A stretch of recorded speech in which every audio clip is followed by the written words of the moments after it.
오호. 분위기가 다른데? 오호.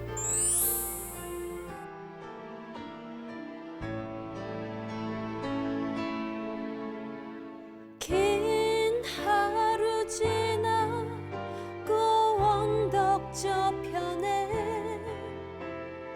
빨간 석양이 물들어가며 놀던 아이들은 아무 걱정 없이 집으로 하나둘씩 돌아가는데 나는 왜 여기 서 있나. 저 석양은 나를 깨우고 밤이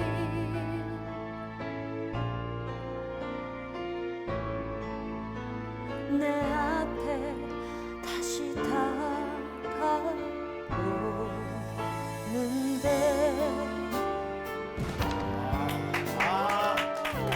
브라보! 브라비치모! 아니 오늘 왜 트로트가 아니라 왜 분위기 잔정? 이거 처음인데? 네, 안녕하세요 여러분. 우리가 잘 몰랐던 국회사의 힌트 요정 김나희입니다. 아니 근데 이거 전인권 씨의 그 사랑하는 제가 늘 주제 힌트송을 드리잖아요. 네. 그래서 오늘도 역시 힌트송인데 혹시 감이 뭐 살짝 오시나요? 근데 오늘 좀 어려운 것 같아요. 맞아요. 예전 트로트 할 때 딱 들으면 아 오늘 뭐구나 느낌 맞아요. 왔는데 이게 누가 들어도 그냥 사랑 스토리, 러브 스토리 나올 것 같아요, 진짜. 혹시 그 국회사인데, 혹시 국회사 안에 있었던 사랑 이야기에 대해서 좀 얘기를 해주시나요, 오늘? 약간 어려울 수 있어요. 왜냐면 그동안 제가 너무 힌트를 쉽게 드린 것 같아서 살짝 꼬아봤어요. 어렵게 만드네. 어렵게 만들어. 그래서 예. 여러분들 궁금하시면 채널 고정 꼭 하시고요. 제가 청청청 가기 전에 이분 불러보고 가도록 하겠습니다. 우리 다 함께 불러볼까요?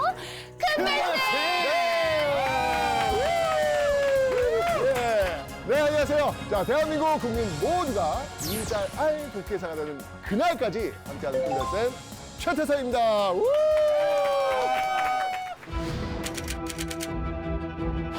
오른쪽 눈에는 체류탄이 박혀 있었고 참혹한 모습으로 그렇게 발견이 된 겁니다.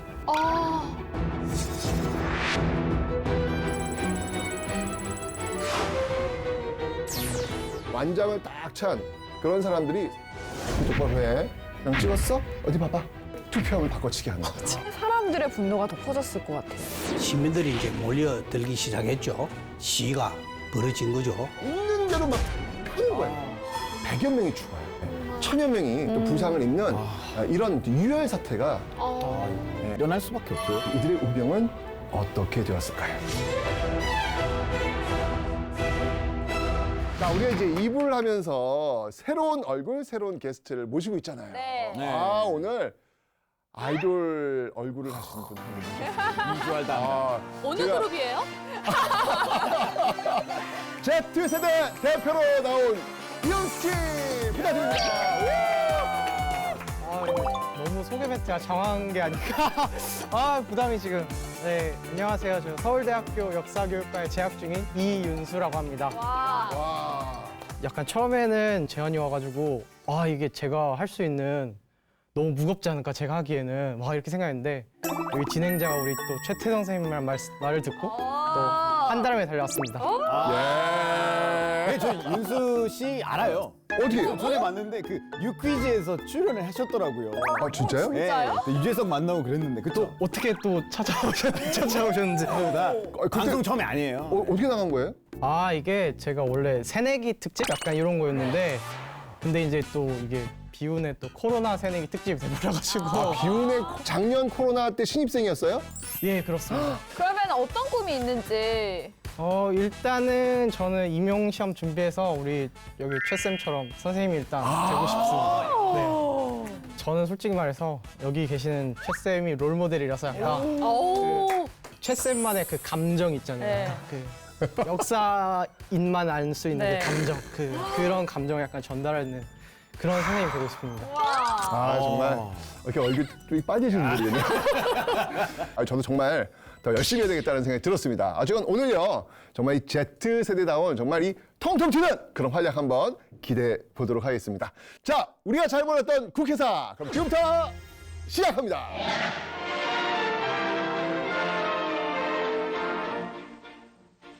우리나라 민주정치 사상에 크나큰 진전이 이룩될 제4대 대통령과 제5대 부통령 선거가 다가왔습니다. 선거운동 포스터를 비롯해서 여러가지 선전물이 도시와 농촌의 거리를 장식하고 가두선전의 마이크 소리가 힘차게 울리기 시작했습니다. 이날 아침 7시부터 전국 8,108개 투표소에서는 평온한 분위기 속에 유권자들의 투표가 진행됐으며 전국 1,119만 6,490명의 총 유권자 중 1,086만 1,519명의 유권자가 이날 투표에 참가해서 고도의 투표율을 보여주었습니다. 제4대 대통령의 이승만 박사, 제5대 부통령의 이기붕 씨가 각각 당선됐음을 공표했습니다.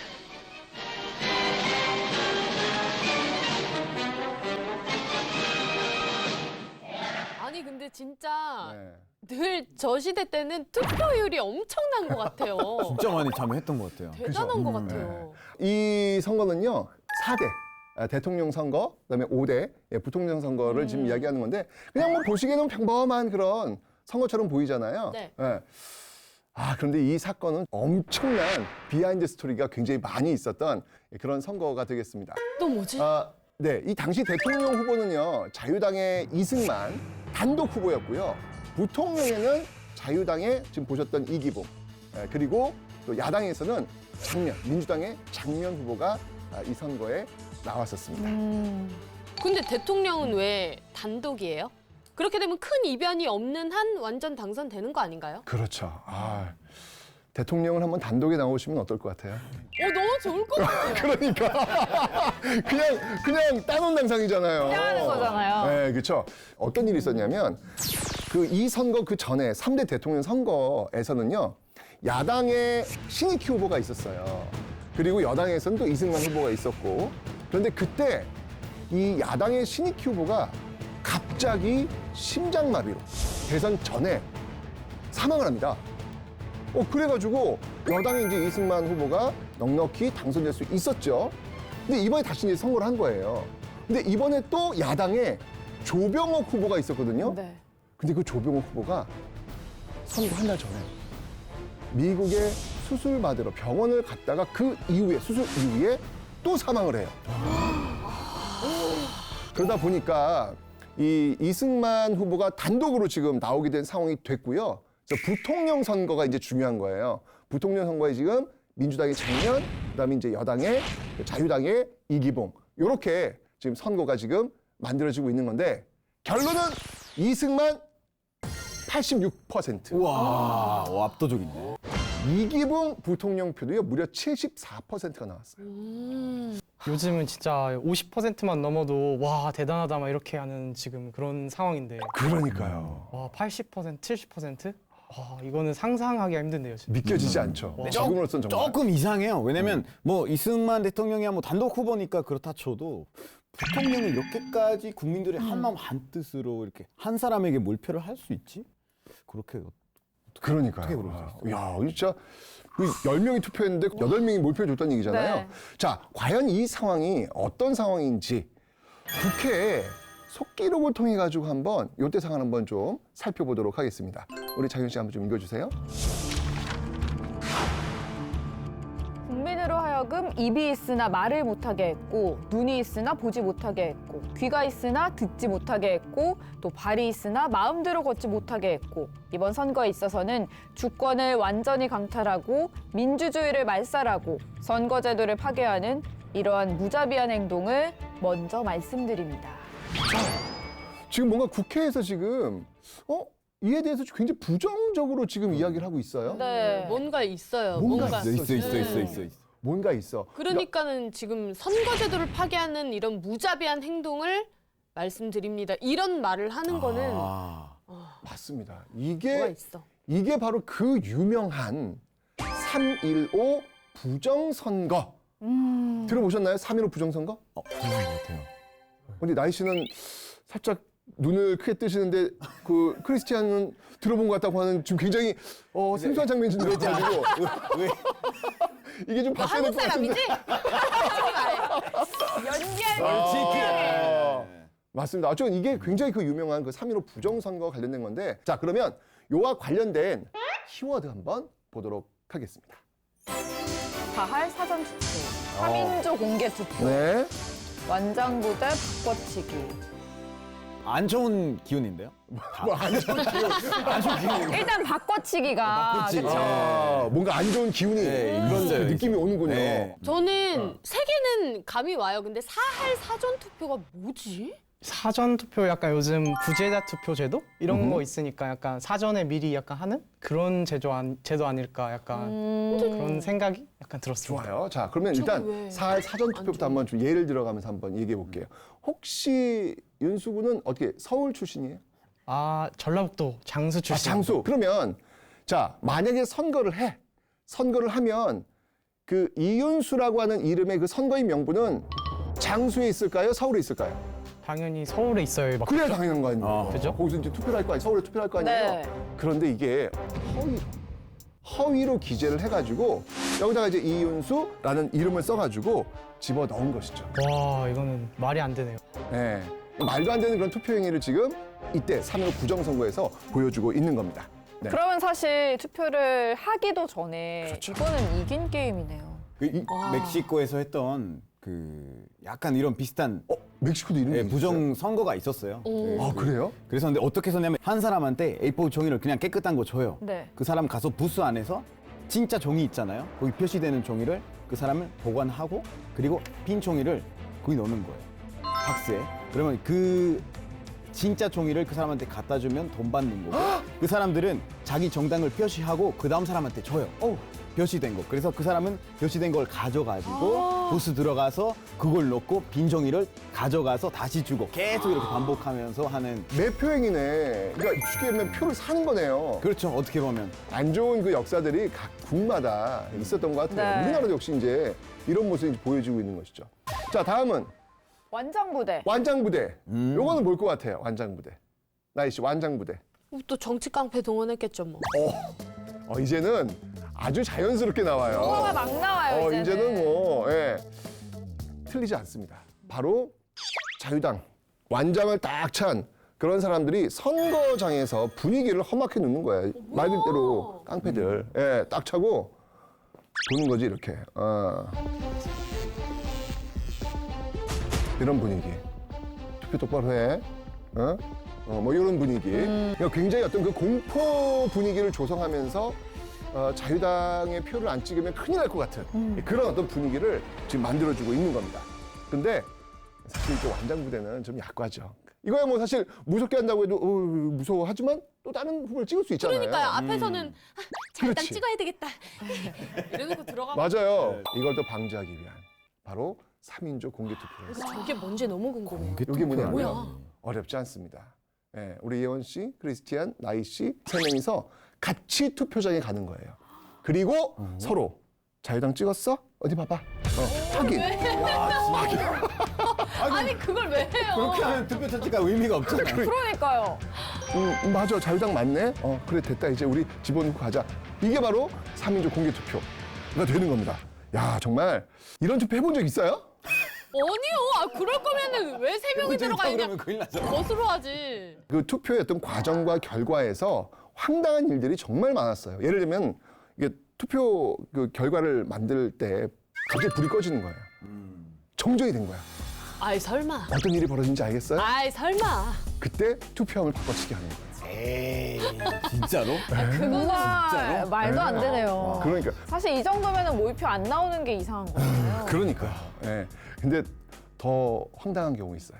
또 있어요? 아까 제가 저 이승만 몇 퍼센트? 86%. 이기붕 74%를 제가 네. 얘기했죠. 네. 실제로 다 열어봤는데 표가 더 나왔어요.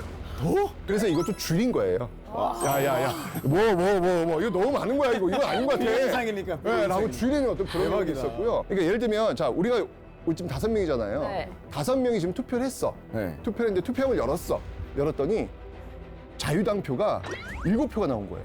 진짜 왜 그래? 아니 우리 지금 몇 명이야? 5명인데. 100%가 넘어버렸네요. 그렇죠, 그렇죠. 그리고 막 표 너무 많이 나오니까 너무 당황한 거야. 야, 이거 너무했다, 야, 이거는. 자기네가 생각해도. 선생님 그런데 한 가지 약간 궁금한 게 이승만 후보는 단독 후보로 나왔잖아요. 그렇죠. 근데 왜 굳이 이렇게까지 철저하게 선거를 약간 조작을 했을까? 이게 너무 궁금한데요. 그렇죠. 3분의 1 이상만 되면 어차피 당선인데. 그렇죠. 자 여기서 그치가. 잠깐. 왜?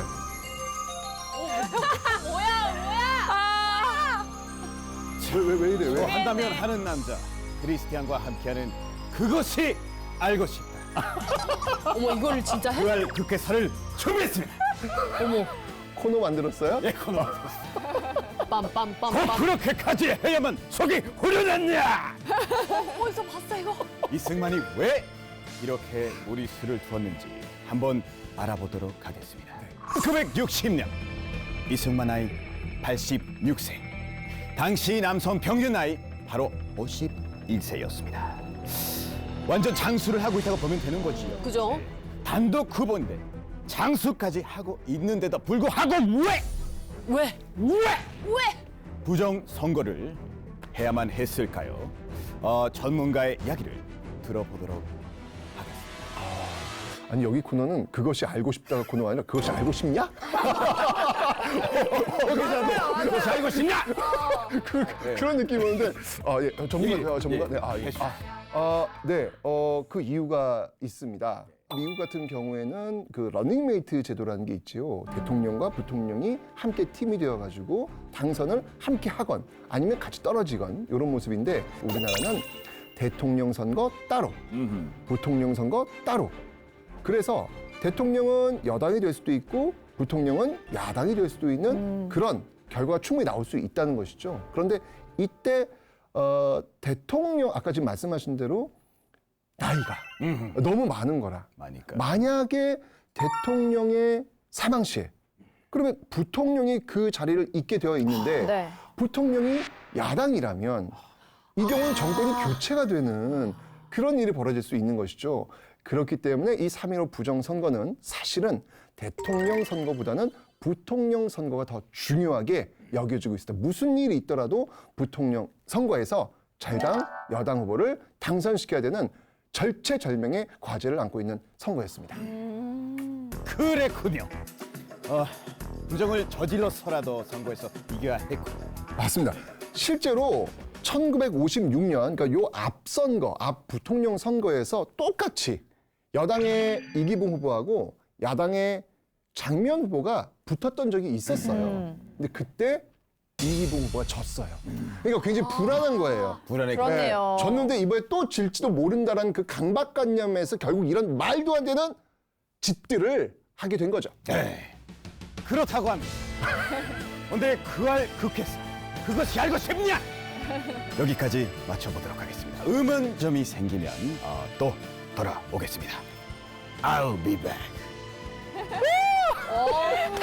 아니 고정 코너 가야 되겠는데? 야. 생각보다 어울리네요. 고정 코너 가야 되겠다. 예, 너무 잘한다. 그것이 알고 싶냐?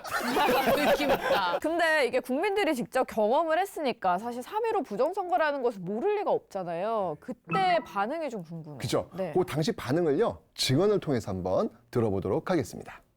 시민들이 선거를 하러 투표장에 가니까 투표권을 주지 않는 그런 사례도 있었고 투표 번호표죠.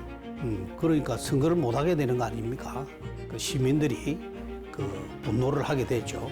그리고 특히 이제 야당 창간인들을 투표장에 들어오지 못하게 이렇게 막고 하는 이런 내용들이 있다가 보니까 그 마산시 이제 민주당 시당부에 있는 간부들이 10시 30분에 선거 무효 선언을 하게 된 겁니다. 시당 그 당사에 시민들이 이제 몰려들기 시작했죠. 그렇게 시작이 된 이제 내용이 그 투표 개표하는 그 마산시청까지 이렇게 이제 몰려가는 그런 형태의 시위가 벌어진 거죠. 8명의 시민들이 돌아가셨고 한 분의 그 행방불명자가 생긴 겁니다. 그리고 이제 200여 명의 그 부상자가 생기면서 체포구금 당하는 분들이 250여 명 정도 생기는 그런 형태로 1차 의거가 시작이 된 겁니다. 분노 일어날 수밖에 없어요, 국민들 그러니까 솔직히. 이게 예.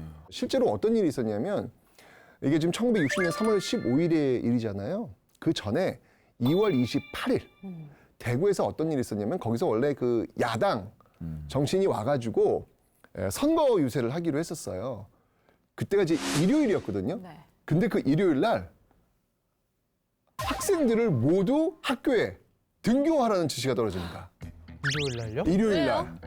학생 입장에서 어떻게 씁니까? 저는 거부합니다. 등교 거부. 등교 거부. 등교 거부. 네, 등교 거부. 근데 이유가 뭐였는지 아세요? 뭐예요? 토끼 사냥을 가야 된다. 뒷산에 토끼 사냥 가야 되기 때문에 학교를 다 오라는 거예요. 이유가 왜 이런 말도 안 되는 지시를 내렸냐면 학생들이 야당 선거 유세에 참여하지 못하게 하기 위해서. 아, 진짜. 작정하고 이게 이제 228 대구 의거라고 학생 들고 일어났죠. 선거 직전에는요, 아예 민주당 간부가 테러로 사망한 일까지 벌어져요. 이게 이런 일들이 벌어지니까 쌓이고 쌓이다가 결국 3월 15일 날 아까 봤던 뭐 완장부대니 뭐 바꿔치기니 뭐 사회사전 이런 말도 안 되는 일들이 벌어지니까 결국 마산 창원을 중심으로 해서 들고 일어난 거예요. 야, 이거 지금 뭐냐 이거.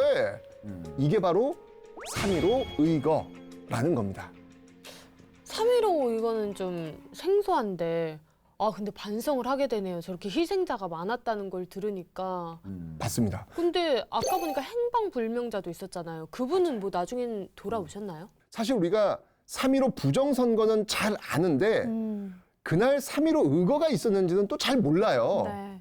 바로 3.15 부정선거 있었던 그날 의거가 일어났고 사망자와 행방불명.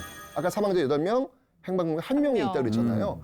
그 1명, 그 행방불명 되었던 그 사람이 한 달 뒤에 우리에게 돌아옵니다.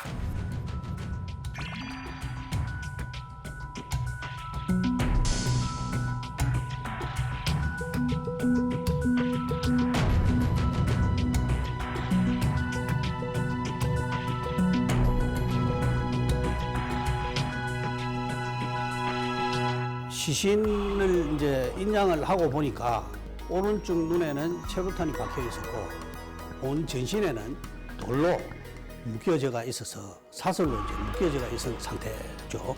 그래서 27일 동안 이제 물속에 방치가 되다 보니까 그 좀 많이 이제 시신이 상한 그런 형태로 참혹한 모습으로 그렇게 발견이 된 겁니다.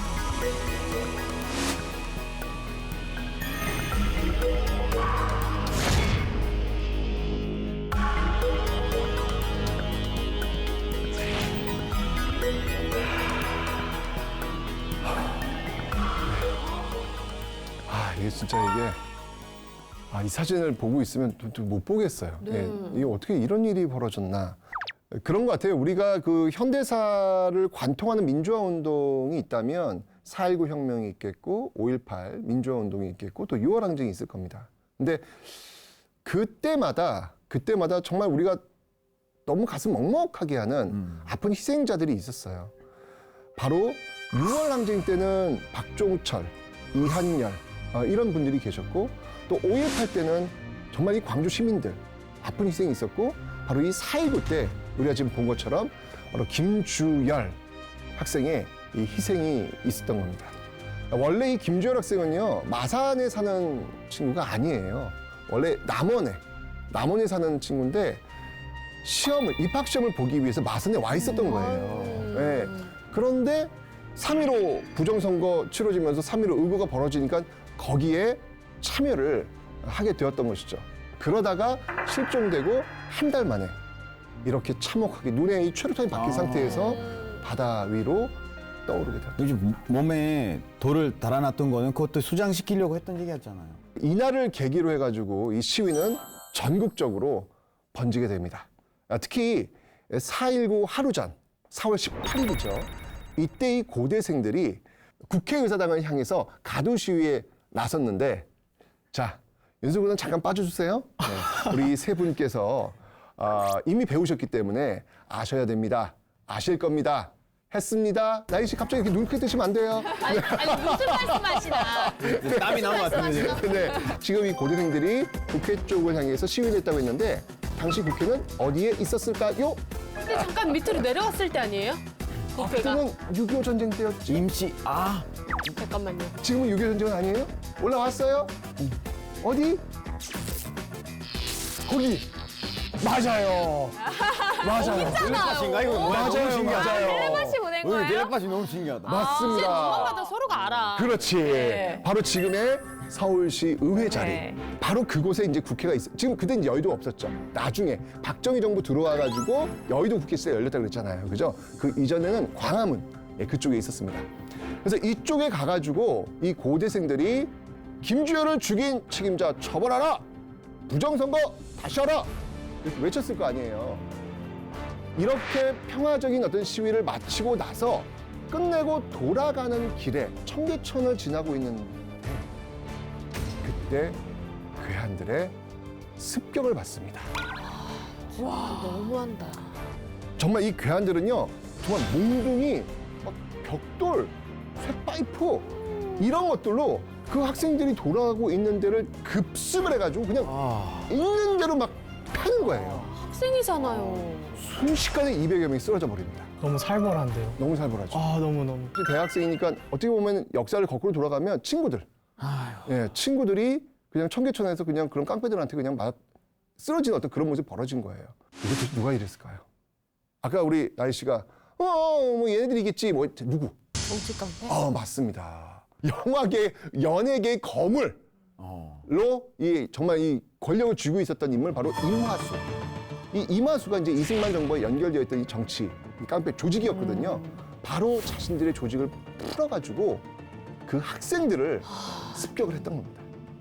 근데 사실 이게 돌아가는 길에 그렇게 습격을 했다라고 했잖아요. 그럼 서울 시민들이 보고 있는 거리에서 이게 벌어진 건데 맞습니다. 그걸 본 이후에 사람들의 분노가 더 커졌을 것 같아요. 그러니까 아까 그 김주열 학생의 시신이 떠올랐던 게 이 혁명의 어떤 그 씨앗을 뿌렸다면 바로 이 4월 18일 고대 학생들의 그 습격, 피습 사건, 이 사건이야말로 정말 불을 그냥 질러버렸다라고 해도 과언이 아니겠죠. 이게 바로 4.19 혁명의 도화선이 되었던 것이고, 그 결과 대학생과 막 고등학생, 심지어 초등학생들까지 거리로 쏟아져 나오면서 어디까지 가냐면요.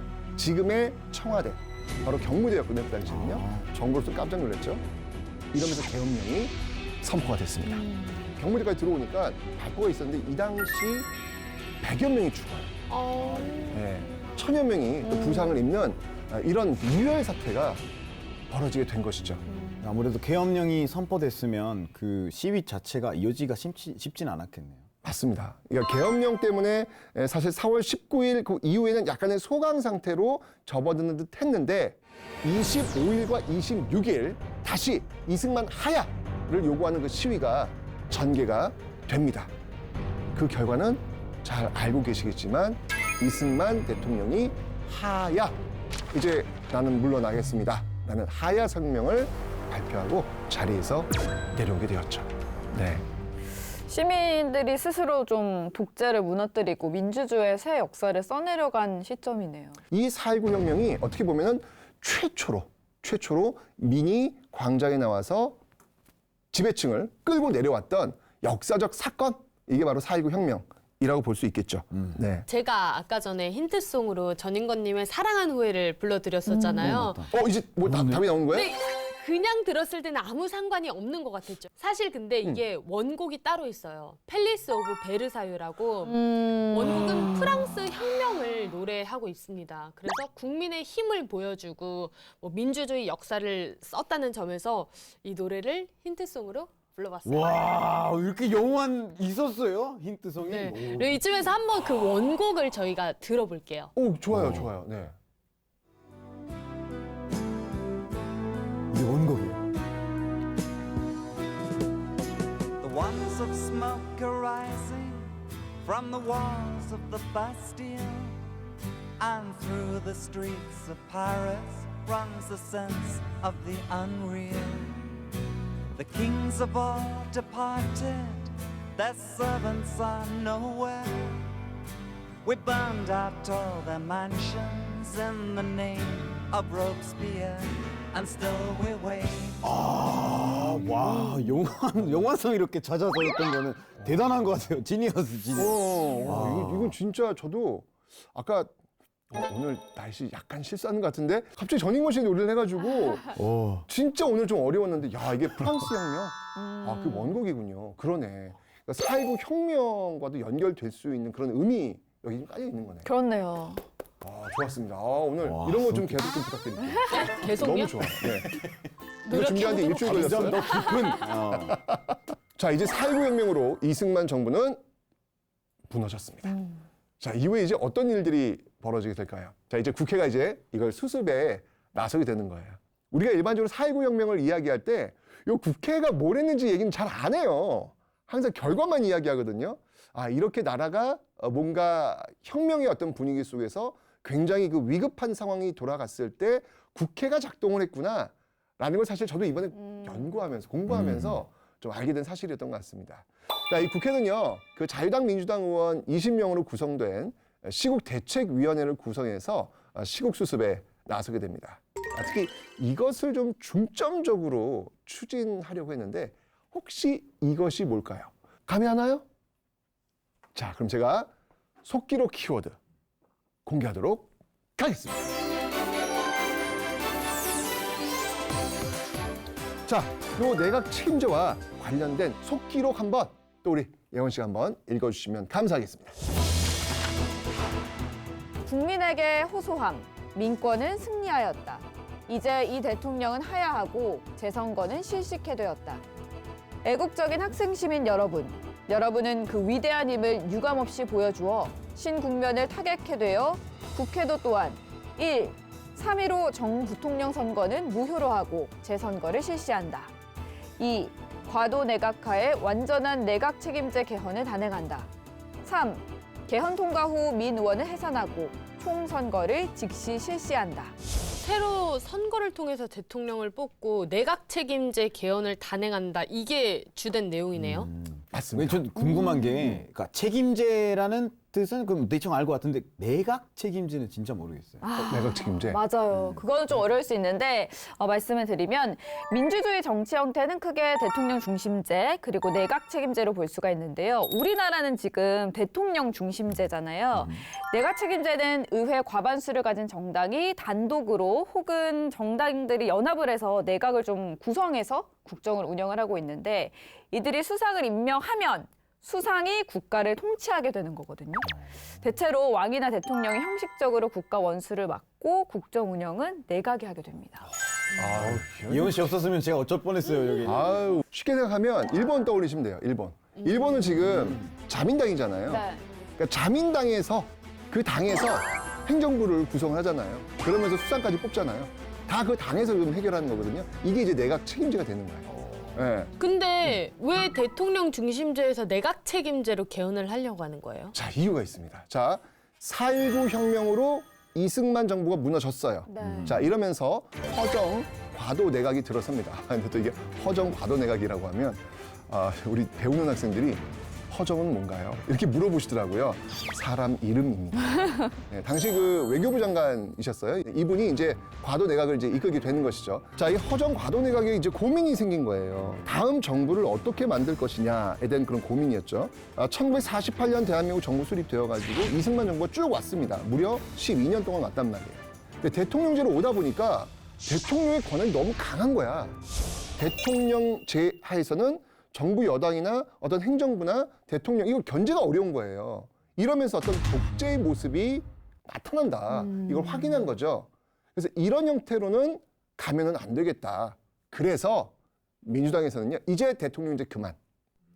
이렇게 되면서 내각 책임제로 바꾸고 선거를 통해서 정권을 교체하려고 했던 것입니다. 다시 한번 정리 한번 해볼게요. 우리가 이 우잘물 국회사를 통해 가지고 개헌을 많이 배웠어요. 네. 처음 48년도에 재헌국회에서 헌법 만들었잖아요. 그죠? 그렇죠. 네. 그리고 한 번 헌법을 바꿉니다. 요게 1차 개헌이에요. 네. 요게 이름이 발췌 개헌이라고 했습니다. 발췌 개헌. 요건 대통령 직선제 중심이었죠. 그리고 한 번 더 개헌했어요. 요건 두 번째 2차 개헌이라고 해요. 요거는 4.4.5입 개헌. 4.4.5입. 느낌 오죠? 지난 시간에 했었던. 그렇죠. 반올림 안 되고 버리는 거. 네, 맞아요. 요거는 이제 핵심은 뭐냐면 초대 대통령에 한해서 죽을 때까지 대통령 선거에 나올 수 있도록 한 거예요. 그래서 오늘 우리가 이야기하는 바로 1960년 대선에 이승만 후보가 또 나왔던 거예요. 네. 그런데 지금 또 개헌하는 거예요. 요게 이제 3차 개헌이 되는 것이죠. 다 시험에 나와요. 네, 기억하셔야 돼요. 네. 요 3차 개헌, 요 중심, 그 내용을 한번 예원 씨가 한번 읽어주시기 바랍니다. 개헌 요강. 하나, 선거권자의 연령을 21세에서 20세로 한다. 둘, 정당에 관한 국가의 보호 조항을 신설한다. 3. 언론 출판 집회 결사 자유에 있어 허가 검열죄를 인정하지 않는다. 4. 국회는 양원제로 하되 참의원은 서울특별시 및 도단위의 중선거구제로 한다. 5. 경찰 중립화를 위한 특별한 헌법상 기구를 마련한다. 또 어려운 개념이 있는데 저거는 이름 아닐 것 같아요. 양원제. 양원제. 양씨고 이름은 원제. 그럴싸한데요? 성은 양씨요, 이름은 원제. 네, 양원제. Z세대는 양원제라고 하는 요거 혹시 알까요? 아, 네, 이제 제가 좀 준비를 해봤는데요. 이름하여 Z세대에게 물어봐입니다. 오기 전에 친구들한테 이 깨똑으로 양원제에 대해서 이걸 알고 있는지 물어봤는데 제가 그걸 조사해서 자료 화면으로 만들어서 왔습니다. 그래요? 네, 제가 한번 준비한 보도록 거 하죠. 보시죠. 네.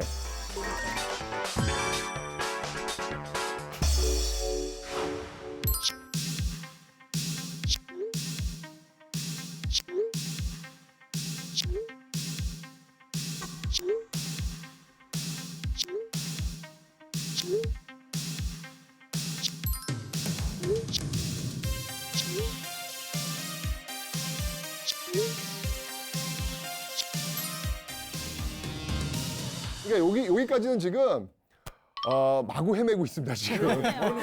아니, 진짜 그 질문이 있네요. 네. 이름 친구 중에 나도 원제라는 애가 있는데 양원제 양고기 더 얘기나. 양곡 얘기하고 야 이제 양원제에 대한 개념이 좀 어렵긴 한가 봐요. 단원제, 양원제는요 의회 구성 형태를 말해요. 단순하게 그 합의체가 한 개면 단원제, 합의체가 2개면 양쪽에 있다 해서 양원제 이렇게 되는 거거든요. 우리나라 경우는 의회가 합의체가 1개, 2개예요. 한 개죠. 1개잖아요. 우리. 자 그런데 미국 뉴스를 보다 보면 상원에서 어떤 얘기를 하고 하원에서 어떤 이야기를 하고 상원 하원 이야기 들어보셨죠? 네. 바로 이렇게 2개의 합의체가 국회를 구성하고 있는 형태, 이게 바로 양원제가 되는 겁니다. 멕시코는 어때요? 잘 모른다 그래요. 알아보고 다음 시간에 제가 말씀드리겠습니다. 제가 넘어갔어요. 그런 거였구나. 네, 그래서 넘어갔어요. 확실하게 말씀드려요. 그것이 알고 싶냐? 나중에 알려드릴게요. 나중에. 맞습니다. 이게 사실 양원제, 단원제 이 개념 자체가 굉장히 어려워요. 어려운데 의외로 양원제 꽤 많습니다. 네, 많습니다. 그래서 미국이나 영국, 프랑스, 또 이탈리아, 일본 같은 무려 70여 개국에서 이 양원제를 채택하고 있어요. 그러니까 국가마다 그 합의체를 구성하는 그 합의체의 이름 달라요. 어디는 뭐 상원, 하원, 어디는 뭐 민의원, 참의원 달라요. 그리고 역할도 좀 다릅니다. 어쨌든 원칙적으로는 두 합의체가 각각 의사를 결정을 하죠. 그 결정이 딱 일치를 하면 그게 바로 의회 전체의 의사가 되는 것이죠. 자, 미국의 예를 제가 조금만 더 들어보면 근데 많은 분들이 이제 상원이 높고 하원이 낮은 거 아니야? 그렇지. 윗상자가 있고 아래 하자가 있으니까 그렇게 이해하시는데 맞아요. 그런 느낌이 있어요. 아니고요. 그러니까 상하원이라고 하는 게 서로 견제하고 상호 보완하는 그런 구조로 이루어져 있는데 상원은 주로 대외적인 부분 이런 것들에 대한 결정 권한을 갖고 있고요.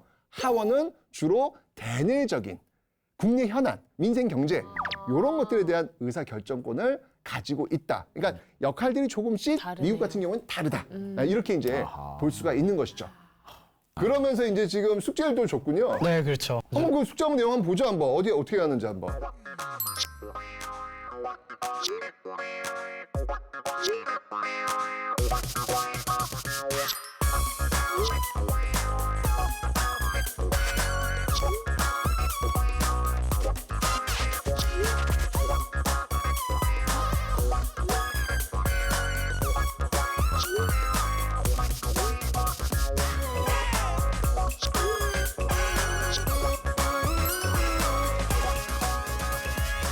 어떤 사이트에서 그냥 복사 붙여넣기 하는 거 아니에요? 너무 말이 완벽한데. 아까 양꼬치 칭따오 얘기하던 애들이 아닌 것 같아. 열심히 조사를 해왔다고 하죠. 저도 깜짝 놀랐어요. 멋있다. 양원제가 장점으로 어떤 신중한 심의 이런 게 가능하고 또 견제와 균형의 원리, 그러니까 그렇죠. 상원과 하원, 견제와 그렇죠. 균형 이거 말씀해 주셨고 또 다수당의 독재를 방지할 수 있다. 왜냐하면 상원과 하원이 따로 있으니까. 이렇게 정리할 수 있을 것 같고 장점으로는 단점으로 생각해 보자면은 양원이 극심하게 대립할 때 상원과 하원이 서로 싸울 때는 오히려 행정부는 견제하지 못하고 자기들끼리만 싸우면은 국정이 마비되고 맞아요. 이게 아무것도 진행이 안 되는 거죠. 그러니까 비효율적으로 의사결정 과정이 진행이 된다. 이 정도로 정리를 할 수 있지 않을까 생각을 해봤습니다. 그렇네요. 국회라는 게 그 나라 실정에 맞게 좀 운영하는 거잖아요. 그렇죠. 그러니까 어느 것이 뭐 좋다 나쁘다 그럼요. 섣불리 판단할 수 없을 것 같고 나라마다 각 실정에 맞게 좀 장점은 발전시키고 단점은 상쇄하면서 발전시켜 나가면 좋을 것 같아요. 맞습니다. 자, 그런데 사실 이거 예전에 저희가 얘기를 했었어요. 우리나라는 아까 제가 그 첫 번째 기원, 1차 기원이 어떤 기원이라고 그랬죠? 발췌기원. 이제 이게 다분하잖아. 나 너무 뿌듯해. 맞아요. 그 발췌기원. 그 헌법에요. 양원제로 한다는 게 돼 있어요. 참의원, 민의원 이런 형식으로 이제 구성이 되어 있는데 문제는 뭐냐면 분명히 발췌기원에서 그 양원제라는 게 있었음에도 불구하고 시행되질 않았어요. 예, 시행되질 않고 그냥 민의원만, 그러니까 쉽게 얘기하면 하원, 민의원만 작동을 하고 있었다. 그런데 바로 오늘 지금 우리가 이야기하는 3차 개헌, 이 내각 책임제 개헌에서 다시 이것이 수면 위로 올라온 거죠. 그래서 이 3차 개헌안이 6월 10일에 이 본회의에 상정되었고요. 6월 15일 국회 표결을 거쳐서 6월 16일 공포가 됩니다. 우리나라 헌정, 의정 사상 최초로 내각 책임제, 이게 시작되는 거예요. 이 내각 책임제는 이때가 처음이자 마지막입니다. 4월 민주혁명으로 쟁취한 제2공화국 최초의 참의원과 민의원 의원의 총선거가 7월 29일에 실시되어 전례 없는 자유 분위기 속에서 남녀 유권자 때 투표가 시작되었습니다.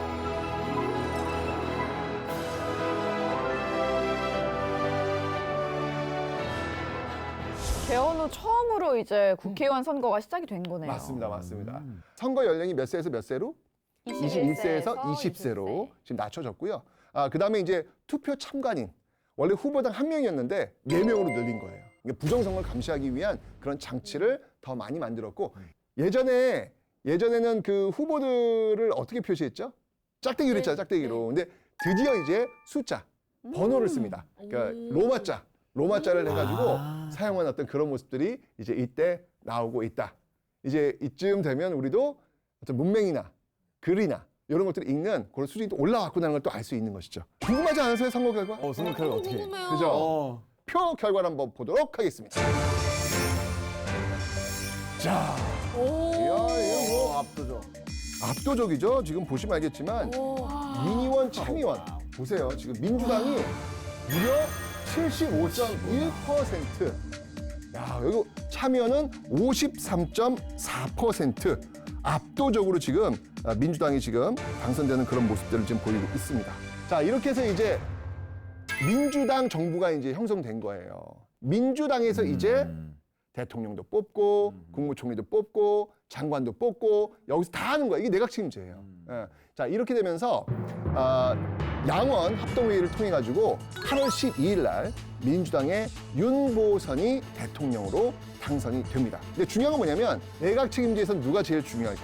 누가 중요한 키를 주고 있을까요? 1번 보세요. 국무총리. 네, 국무총리 수상. 네.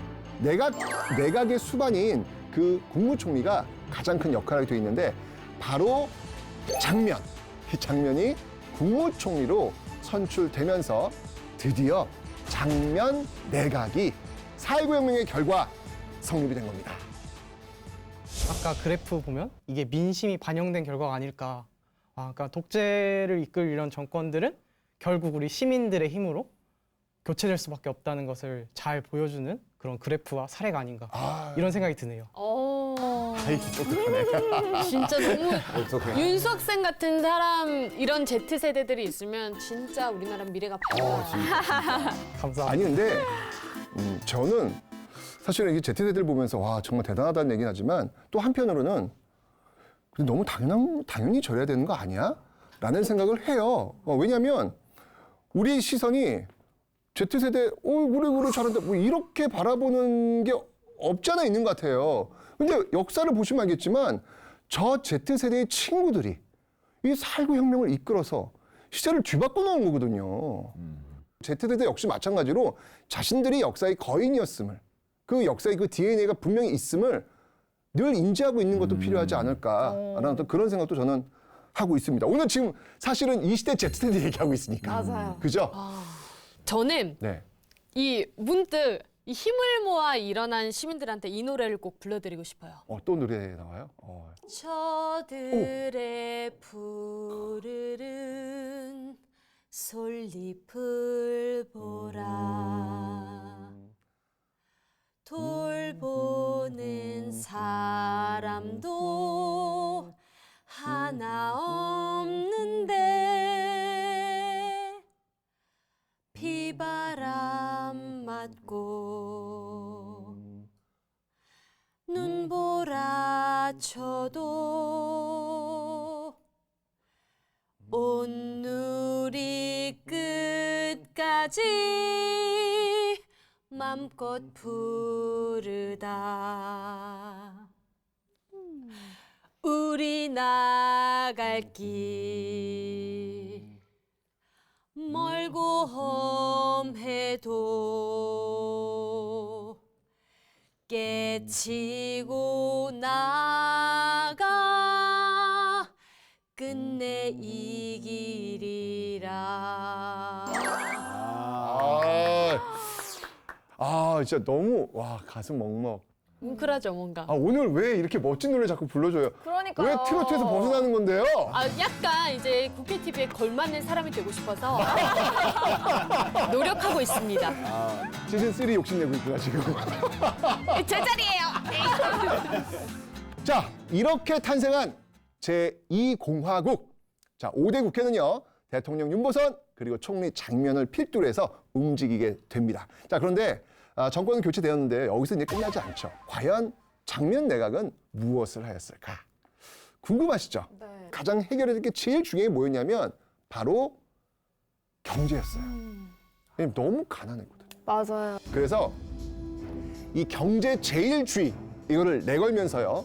바로 이 공업화를 추진하고 뭐 댐, 발전소, 도로 건설을 추진하는 바로 국토 건설 사업 계획을 쫙 만들어냈습니다.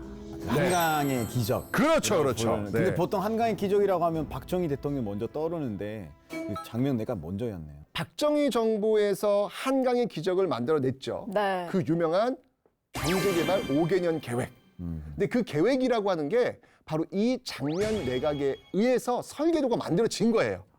그걸 잘 받아가지고 잘 실행을 했던 게 이제 박정희 정부가 되는 거죠. 자, 뿐만 아니고요. 이 국회는요. 이승만 정부에 대한 그 과거사 이 청산하기 위해서 노력을 하게 되는데 다시 개헌을 또 합니다. 바로 3.15 부정선거 사범들 네. 처벌해야 되잖아요.